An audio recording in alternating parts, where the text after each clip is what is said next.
जय Hind and welcome to Study Battle. हम लोग इस चैप्टर में देखेंगे जितने भी पर्यावरण और पारिस्थितिकी से रिलेटेड जो भी करंट अफेयर आया हुआ है उस सारे करंट अफेयर को, लगभग 1.5 साल का करंट अफेयर है, सारे करंट अफेयर को 1 बाय 1 करके देखेंगे। बहुत ही इंपॉर्टेंट करंट अफेयर है, इसी से डायरेक्टली क्वेश्चन आता है। हर एग्जाम में आपको देखने को मिलेगा, कोई ऐसा एग्जाम नहीं जिसमें इस चैप्टर से क्वेश्चन नहीं आए। इन्वायरमेंट से क्वेश्चन आए ऐसा असंभव है। बहुत ज़्यादा ये सब लेटेस्ट ये सब न्यूज होता है, इससे क्वेश्चन 100% आना है। तो देखते हैं सबसे पहले पर्यावरण का जो पहला टॉपिक है जो करंट से रिलेटेड है, 17वीं भारत वन स्थिति रिपोर्ट 2021 के विषय में देखते हैं, जो कि बहुत ज़्यादा इंपॉर्टेंट है। इसको देखते हैं। सबसे पहले देखते हैं इसमें भारत वन स्थिति रिपोर्ट भारत सरकार के पर्यावरण, वन और जलवायु परिवर्तन मंत्रालय के तहत भारतीय वन सर्वेक्षण द्वारा प्रति 2 वर्षों में प्रकाशित की जाती है भारत स्थिति वन स्थिति रिपोर्ट। ठीक है, तो सब कौन से मंत्रालय करता है? पर्यावरण, वन व जलवायु परिवर्तन मंत्रालय के अधीन। इसके अलावा देखते हैं सर्वप्रथम यह जो प्रकाशित हुआ था 1987 में हुआ था, और ISFR रिपोर्ट 2021 रिपोर्ट जो है इसकी 17वीं श्रृंखला रिपोर्ट है। इसके लिए दूरसंवेदी उपग्रह जिसको बोलते हैं रिसोर्ट सेट 2 से प्राप्त आंकड़ों का प्रयोग किया गया है। और भारत वन नीति जो 1988 में यह लक्ष्य रखा गया है कि देश के लगभग कुल भाग पर 33% भाग पर वन क्षेत्र होगा, यह लक्ष्य रखा गया है। अब लक्ष्य कब पूरा होगा, अभी कितना लक्ष्य चल रहा है, अभी कितना भूभाग पर कितना परसेंटेज वन है, इसको भी हम लोग देखेंगे आगे। ठीक है, तो देखते हैं नेक्स्ट देखते हैं भारत में वन आवरण को देखते हैं। देखिए लक्ष्य रखा गया 33%, और भारत की क्या कंडीशन हम लोग अभी देखते हैं। देखिए भारत वन स्थिति रिपोर्ट 2021 के अनुसार भारत का जो वन आवरण है 7,13,789 वर्ग किलोमीटर है, जो कि कुल भौगोलिक क्षेत्रफल का कितना है 21.71%। अब कितना लक्ष्य रखा गया है? 33% लक्ष्य रखा गया है। कितना अभी है वन का आवरण भारत में? 21.71%। तो अभी लक्ष्य को प्राप्ति करने के लिए लगभग 12 से 13 पॉइंट और भी परसेंटेज और भी इंक्रीज करना है। इसके अलावा देखिए 2019 के रिपोर्ट की तुलना में भारत का जो वन आवरण है 1540 वर्ग किलोमीटर की वृद्धि दर्ज की गई है, और पिछली रिपोर्ट से लगभग 0.22% अधिक है। तो 2019 के डेटा और 2021 के डेटा में आपको क्लियर हो गया होगा, वृद्धि दर्ज की गई है। 1540 वर्ग किलोमीटर का वृद्धि दर्ज किया गया है, वन का क्षेत्र बढ़ा है। अब देखते हैं भारत में वृक्ष आवरण कितना है। वृक्षारोपण जो है इस रिपोर्ट के अनुसार भारत के कुल वृक्षारोपण जो है 95,748 वर्ग किलोमीटर है, जो कि कुल भौगोलिक क्षेत्रफल कितना है 2.91% है वृक्षारोपण। और रिपोर्ट 2019 के अनुसार देखा जाए तो 721 किलोमीटर का क्या हुआ वृद्धि दर्ज की गई, जो कि 0.76% का पिछली डाटा के हिसाब से 2019 के डेटा के हिसाब से 2021 में वृद्धि दर्ज की गई है। ठीक है, अब देखते हैं भारत में वन और वृक्ष के संपूर्ण आंकड़े, बहुत इंपॉर्टेंट है। जो वन है, वनावरण है 7,13,789 वर्ग किलोमीटर, परसेंटेज कितना है टोटल है 21.71%। और कितना वृद्धि दर्ज की गई है 2019 के डेटा के हिसाब से वृद्धि दर्ज की गई है 2019 से अगर कंपैरिजन किया जाए तो 1540 वर्ग किलोमीटर का वृद्धि दर्ज किया गया है।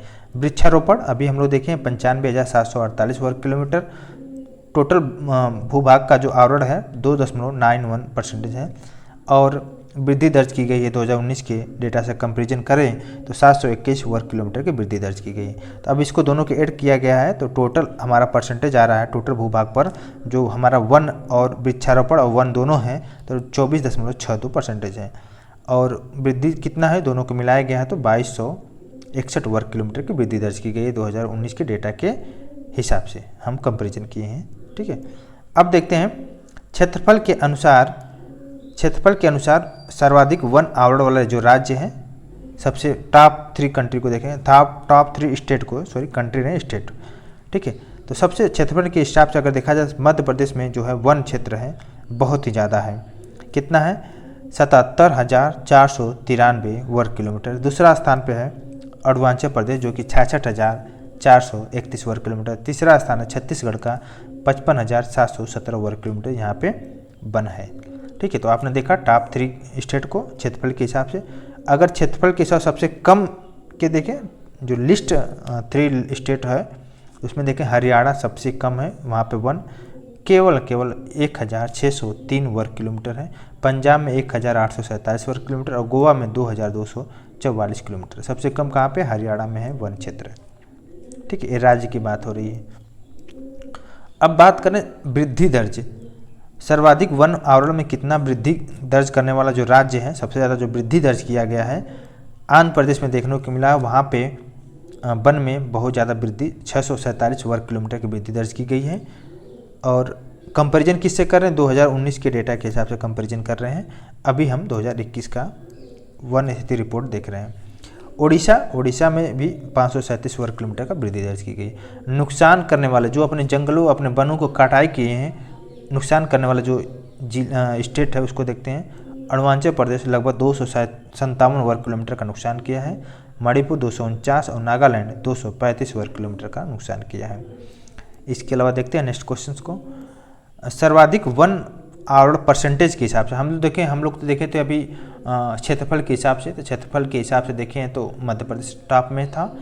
अब हम देखें परसेंटेज के हिसाब से, मतलब जिनके पास जितना एरिया है उनके एरिया में जो कितना परसेंटेज एरिया जो है वन है, तो परसेंटेज के हिसाब से देखें तो देखिए मिजोरम का जो परसेंटेज है हाईएस्ट परसेंटेज है, क्योंकि इनके पास सबसे बड़ी बात कि इनके पास एरिया भी कम है और उस एरिया में लगभग 84% भाग पर 84.53% भाग पर क्या है? वन आवरण है।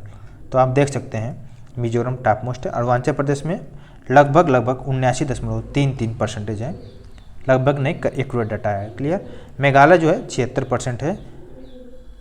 और देखिए सर्वाधिक वन आवरण परसेंटेज के हिसाब से केंद्र शासित प्रदेश की बात करें तो लक्षद्वीप का जो है एरिया के हिसाब से उनका 90% भाग पर क्या है? वन ही है। और अंडमान निकोबार है सेकंड नंबर पर 81.75। ये है केंद्र शासित प्रदेश की बात कर रहे हैं, ये स्टेट की बात कर रहे हैं। अब देखते हैं भारत में खुले वन और घने वन के आंकड़े देखना है। जो भारत में बहुत घने वन है अरुणाचल प्रदेश में है, बहुत घने वन में 21,095 वर्ग किलोमीटर घने वन। मध्यम रूप से जो घने वन है मध्य प्रदेश में है 34,341 वर्ग किलोमीटर है। खुले वन जो है मध्य प्रदेश में भी है 36,465 वर्ग किलोमीटर है। अन्य बिंदुओं को भी डिस्कस करते हैं जो इन्वायरमेंट से रिलेटेड होगा। देखिए बाघ अभयारण्य में जो वन क्षेत्र है, बाघ अभयारण्य में वन क्षेत्र है 55,666.27 वर्ग किलोमीटर है, जो वन अभयारण्य में बाघ अभयारण्य में वन क्षेत्र है, जो कि देश के कुल वन क्षेत्र का लगभग 7.8% जो है बाघ अभयारण्य में है। और टाइगर रिजर्व के लिए जो कुल क्षेत्रफल का लगभग 74% जो भाग है टाइगर रिजर्व में है, वहाँ पे टाइगर रहते हैं। ठीक है। अब देश में जो बाघ अभयारण्य का लगभग 74,710 वर्ग किलोमीटर जो है क्षेत्रफल में फैला हुआ है बाघ अभयारण्य। और भारत के कुल भौगोलिक क्षेत्रफल कितना है? 2.27% है जहाँ पे बाघ अभयारण्य है। और नेक्स्ट देखिए क्षेत्रफल के अनुसार सबसे बड़ा जो क्षेत्र है, सबसे बड़ा वन क्षेत्र है नागार्जुन सागर श्रीशैलम टाइगर रिजर्व आंध्र प्रदेश में है, जो कि 2,932.95 वर्ग किलोमीटर है। अगर परसेंटेज के हिसाब से बात करें तो सबसे बड़ा वन क्षेत्र कौन सा है परसेंटेज के हिसाब से? अरुणाचल प्रदेश का पक्के टाइगर रिजर्व है। अरुणाचल प्रदेश का लगभग 96.83% कवर किया हुआ है। क्लियर। इसके अलावा देखिए रिपोर्ट के अनुसार देश के जंगल में कुल कार्बन स्टॉक की अगर बात करें 7,204 मिलियन टन होने का अनुमान है। 2019 के हिसाब से अगर हम तुलना करें तो कार्बन स्टॉक में 79.4 मिलियन टन की वृद्धि दर्ज की गई है, जो कि पॉजिटिव न्यूज़ को दर्शाता है। इसके अलावा देखते हैं अब मैंग्रोव वनस्पति क्षेत्र को भी देखते हैं 2021 के रिपोर्ट के हिसाब से, 2021 के रिपोर्ट के हिसाब से। देखिए देश में जो कुल मैंग्रोव कच्छ वन है लगभग 4,992 वर्ग किलोमीटर है, जो कि देश के कुल भौगोलिक क्षेत्रफल का 0.15% है। और 2019 की तुलना करें तो मैंग्रोव क्षेत्र में लगभग 17 वर्ग किलोमीटर की वृद्धि दर्ज की गई है। देखिए रैंक देखते हैं प्रथम स्थान पर कौन है और राज्य कौन सा? राज्य पश्चिम बंगाल है। और सबसे ज़्यादा मैंग्रोव जो है मैंग्रोव क्षेत्रफल है, कुल मैंग्रोव क्षेत्रफल 2,114 वर्ग किलोमीटर, जो पश्चिम बंगाल में प्रथम स्थान पर। दूसरा स्थान है गुजरात का जो कच्छ एरिया है, कुल मिलाकर बात करेंगे तो गुजरात सेकंड नंबर पर है 1175 वर्ग किलोमीटर है। तृतीय स्थान पर है, थर्ड प्लेस पे है अंडमान निकोबार द्वीप समूह 616 वर्ग किलोमीटर के साथ। अब देखते हैं सर्वाधिक मैंग्रोव जो वृद्धि करने वाला राज्य और केंद्र शासित प्रदेश की बात करें तो उड़ीसा में वृद्धि दर्ज की गई 8 वर्ग किलोमीटर का। महाराष्ट्र में सेकंड प्लेस है जो कि 4 वर्ग किलोमीटर का वृद्धि दर्ज की गई है। तीसरा स्थान है कर्नाटक का जो कि 3 वर्ग किलोमीटर की वृद्धि दर्ज की गई है। अब देखते हैं नेक्स्ट रिपोर्ट देखते हैं। रिपोर्ट क्या है? State of world forest report. State of world forest report है। इस रिपोर्ट को देखते हैं। यह रिपोर्ट जो है संयुक्त राष्ट्र खाद्य और कृषि संगठन, बहुत इंपॉर्टेंट है, जो state of world forest report है संयुक्त राष्ट्र खाद्य और कृषि संगठन द्वारा हर 2 साल में जारी किया जाता है और 1990 से लेकर 2020 के बीच 420 मिलियन हेक्टेयर क्या वन को नष्ट हो गए हैं। देखिए 1990 से लेकर 2020 तक लगभग 420 मिलियन हेक्टेयर वन नष्ट हो गए हैं और 30 वर्षों में अगर बात किया जाए तो कुल वनों में लगभग 10.34% की कमी आई है, जो कि बहुत ही बैड न्यूज़ है। इतना वन नहीं रहेंगे, अगर जंगल नहीं रहेंगे तो बहुत ही दिक्कत होती है, खासतौर से ऑक्सीजन की कमी होगी। ठीक है, नेक्स्ट देखते हैं 2015 से लेकर 2020 के बीच हर साल 10 मिलियन हेक्टेयर नष्ट हो जा रहे हैं और विश्व के कुल वन क्षेत्र में 4.06 बिलियन हेक्टेयर जो है पृथ्वी के कुल भौगोलिक क्षेत्रफल का 31% कवर करती है। और इस रिपोर्ट के अनुसार 140 से अधिक देशों के द्वारा 2030 तक वन हानि जो है समाप्त होने की घोषणा की गई है। तो इस पे देखिए बहुत ही ध्यान देने की बात है। अब देखते हैं world air quality report 2021, world air quality report. अब देखते हैं मार्च 2022 में प्रकाशित हुई है वर्ल्ड एयर क्वालिटी रिपोर्ट। जो IQ एयर है, जो स्विस संगठन है, और इसके द्वारा वर्ल्ड एयर क्वालिटी रिपोर्ट 2021 को जारी किया गया। दुनिया के 15 सबसे प्रदूषित शहर हैं उसमें से 10 शहर जो है भारत का, इस जो कि बहुत ही बैड न्यूज है। 15 प्रदूषित शहरों में, दुनिया के 15 प्रदूषित शहरों में भारत का जो 10 शहर हैं भारत के ही हैं। तो ऐसा होना नहीं चाहिए, लेकिन अभी देखिए सरकार को काम करने की ज़रूरत है, खासतौर से हर स्टेट सरकारों को। नेक्स्ट देखिए सबसे कम प्रदूषित जो देश है न्यू कैलेडोनिया है, जिसका PM लेवल है PM 2.5 लेवल है 3.8 है, जो कि बहुत ही कम है।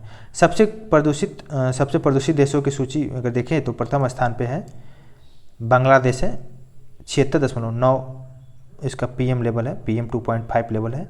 द्वितीय स्थान पर चाड है, इसका PM 2.5 लेवल है 75.9। भारत का स्थान है 5वां स्थान है, जिसका PM 2.5 लेवल है 58.1।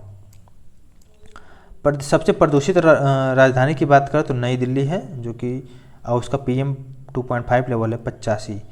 दूसरा स्थान है बांग्लादेश का ढाका है। तीसरा स्थान है चाड का अनजामिना।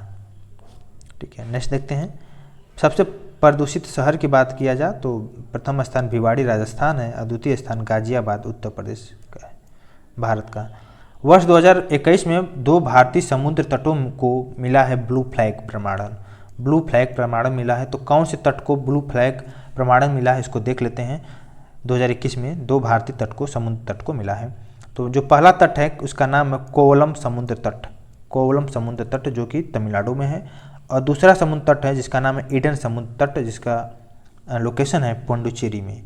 तो देखते हैं अभी तक कुल मिलाकर 10 समुद्र तटों को ब्लू फ्लैग प्रमाणन से सम्मानित किया गया है भारत में। ठीक है, 10 समुद्र तटों को। और ब्लू फ्लैग प्रमाणन जो है अंतर्राष्ट्रीय इको स्तरीय टैग होता है, जो कि समुद्र तटों को स्वच्छ रहेगा, सुरक्षित रहेगा और सतत विकास में बढ़ावा देने का प्रयास करता है। तो ब्लू फ्लैग प्रमाणन क्या है आपको समझ में आ गया होगा। जो समुद्र तट हैं उसके वहाँ पे सफाई, सुरक्षित और सतत विकास में बढ़ावा देने का प्रयास करता है, तो उन्हीं को दिया जाता है ब्लू फ्लैग प्रमाणन, जिसका मतलब समुद्र तट स्वच्छ हो, सुरक्षित हो और सतत विकास हो, मतलब हर तरह से अच्छा हो, तो उसी को ब्लू फ्लैग प्रमाणन मिलता है। तो वहाँ पे जो पर्यटन होते हैं उसके लिए बहुत ज़्यादा बढ़ावा मिलता है ब्लू फ्लैग जो प्रमाणन समुद्र तट होते हैं। यह प्रमाण पत्र जो है डेनमार्क के फाउंडेशन, जिसका नाम है फाउंडेशन फॉर एनवायरमेंटल एजुकेशन, द्वारा प्रदान किया जाता है। अब देखते हैं नेक्स्ट देखते हैं।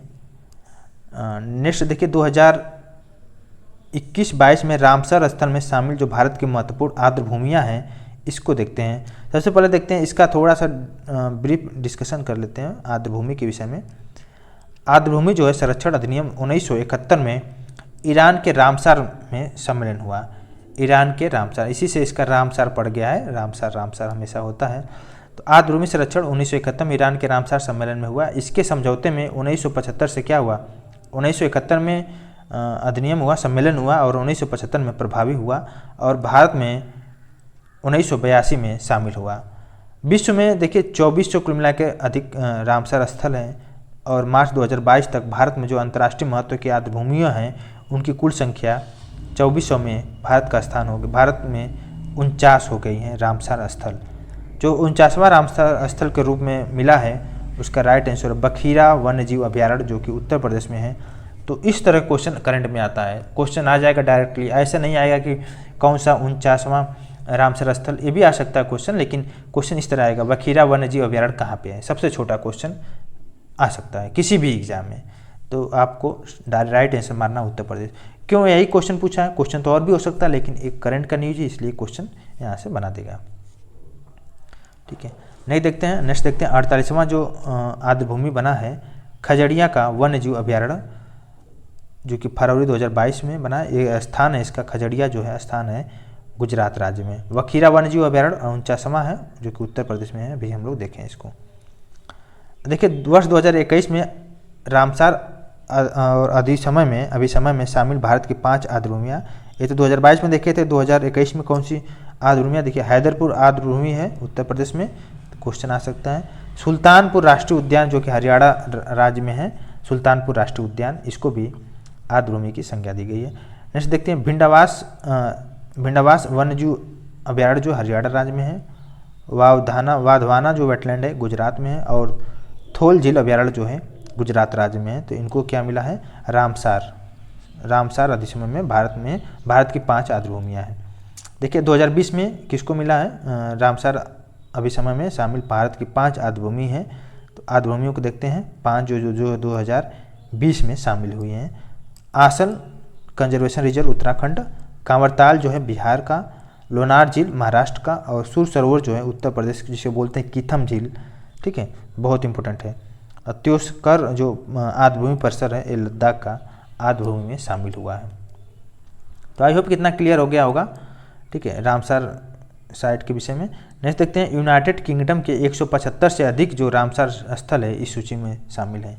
तो यूके के लगभग 125 है, भारत कितना है, भारत के 49 है अभी तक के करंट डेटा के हिसाब से।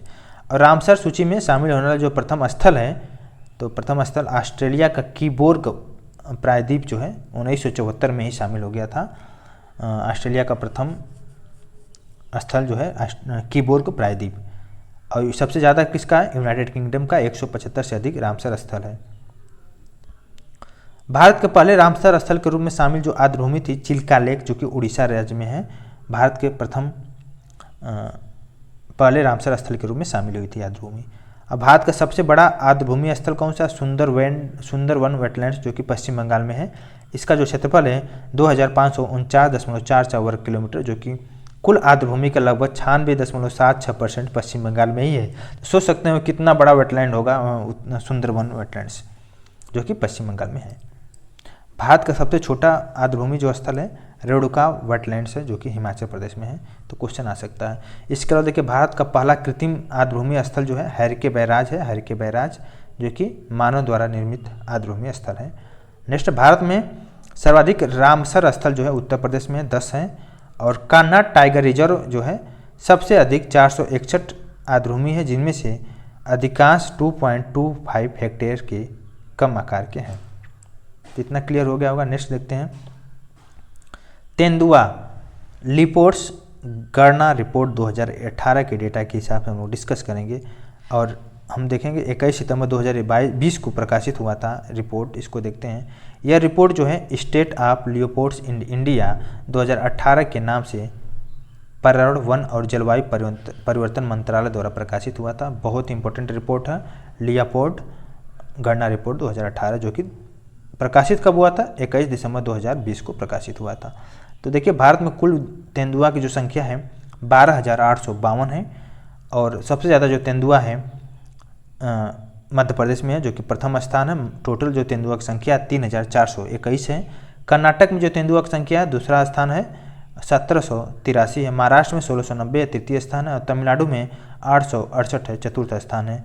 और बिहार में 98 है, जो कि 5वां स्थान है। देखिए 2014 से 18 के बीच तेंदुओं की आबादी में लगभग 60% की वृद्धि दर्ज की गई है। क्षेत्र की दृष्टि से मध्य भारत एवं पूर्वी घाट में सर्वाधिक जो तेंदुआ हैं इनकी कुल संख्या है 8071। देखिए बाघ गणना रिपोर्ट 2018 के देखते हैं। बाघ के हिसाब से हम लोग लियोपोल्ड तेंदुआ के देखे हैं, अब देख रहे हैं बाघों के विषय में, जो कि प्रकाशित हुआ था 29 जुलाई 2019 को प्रकाशित हुआ था। भारत में बाघों की कुल संख्या कितना है? 2967 बाघों की कुल संख्या है। और 2014 और 18 के बीच में जब बाघों की आबादी में लगभग 33% की वृद्धि दर्ज की गई है, जो कि बहुत ही अच्छा रिपोर्ट है।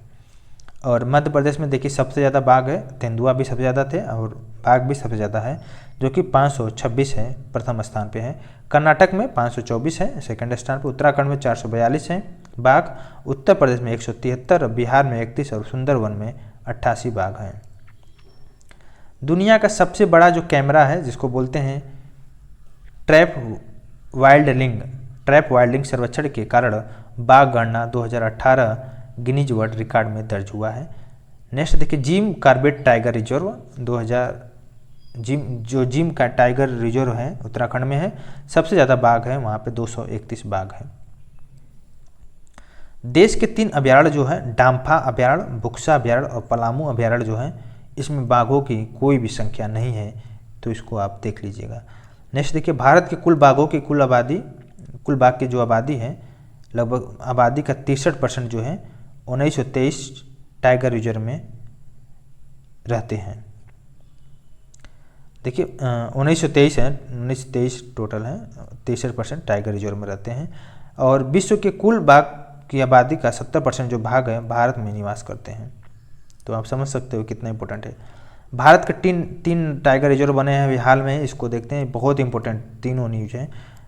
श्रीविल्लुपुथुर जो मेघामलाई टाइगर रिजर्व है तमिलनाडु में बना है, 91वां टाइगर रिजर्व है जो, और तमिलनाडु का 5वां टाइगर रिजर्व है, भारत का 91वां है। और रामगढ़ जो 20 वन्य जीव अभयारण्य है जो कि राजस्थान में। सबसे इंपॉर्टेंट क्वेश्चन ऐसे पूछ सकता है कि रामगढ़ 20 धारी जो वन्य जीव अभयारण्य है कहाँ पे है, तो राजस्थान में है। भारत का 52वां और राजस्थान का 4था टाइगर रिजर्व है। नेक्स्ट देखिए गुरु घासी राष्ट्रीय उद्यान जो छत्तीसगढ़ राज्य में है, भारत का 53वां और छत्तीसगढ़ का 4था टाइगर रिजर्व है, तो आप देख सकते हैं। इसके अलावा देखिए नेक्स्ट पॉइंट को देखते हैं। COP26 सम्मेलन में भारत, COP26 सम्मेलन में भारत, इसके विषय में देखते हैं। भारत परिवर्तन को लेकर ग्लासगो स्कॉटलैंड में COP26 शिखर सम्मेलन का आयोजन किया, जिसमें भारत की ओर से प्रधानमंत्री नरेंद्र मोदी ने भाग लिया और उन्होंने पंचामृत का मंत्र दिया। जो 5 मंत्र है उसका देखते हैं। पंचामृत, पहला जो मंत्र है, भारत 2030 तक अपना जो गैर जीवाश्म ऊर्जा क्षमता है उसको 500 गीगावाट तक पहुंचाएगा, बहुत ही इंपॉर्टेंट लक्ष्य है। दूसरा जो लक्ष्य है 2030 तक अपनी 50% जो ऊर्जा है अभय ऊर्जा से पूरी करेगा। अभय ऊर्जा मीन्स सोलर सेल, इस तरह की ऊर्जा का यूज करेगा भारत। तीसरा जो है भारत अब से लेकर 2030 तक की कुल अनुमानित जो कार्बन स्टॉक है, कार्बन उत्सर्जन में 1 बिलियन मतलब 1 अरब टन की कमी करेगा। और चौथा जो है पॉइंट है 2030 तक भारत अपनी अर्थव्यवस्था की कार्बन तीव्रता को 45% से भी कम करेगा। इसके अलावा देखिए 5वां जो पॉइंट है 2070 तक भारत जो नेट जीरो लक्ष्य है इसको लक्ष्य करेगा, ठीक है, नेट जीरो लक्ष्य। कुछ इंपॉर्टेंट पॉइंट को भी देखते हैं। ग्लासगो में जो आयोजित COP26 सम्मेलन में प्रधानमंत्री नरेंद्र मोदी तथा ब्रिटिश प्रधानमंत्री बोरिस जॉनसन ने संयुक्त रूप से 1 सन 1 ग्रिड 1 वर्ल्ड की पहल की शुरुआत किया है, ठीक है। और COP26 सम्मेलन, जलवायु सम्मेलन के दौरान अमेरिका जो है अंतर्राष्ट्रीय सौर गठबंधन पर हस्ताक्षर करने वाला 101वां देश बन गया है, अंतर्राष्ट्रीय सौर संगठन। और वर्ष 2022 में COP27 जो है संयुक्त राष्ट्र जलवायु परिवर्तन सम्मेलन का आयोजन जो है मिस्र के शर्म अल शेख शहर में किया जाएगा। COP21 टू COP23 की COP28 की जो मेज़बानी 2023 में की जाएगी, किसके द्वारा सौंपी गई है, किसको की जाएगी, कहाँ पे की जाएगी, UAE के द्वारा की जाएगी। तो ये रहा इन्वायरमेंट का कुछ इंपॉर्टेंट क्वेश्चन। और भी क्वेश्चन पॉइंट वाइज क्वेश्चन को हम लोग अगले चैप्टर में डिस्कस करेंगे। अभी के लिए बस इतना ही। Thank you so much.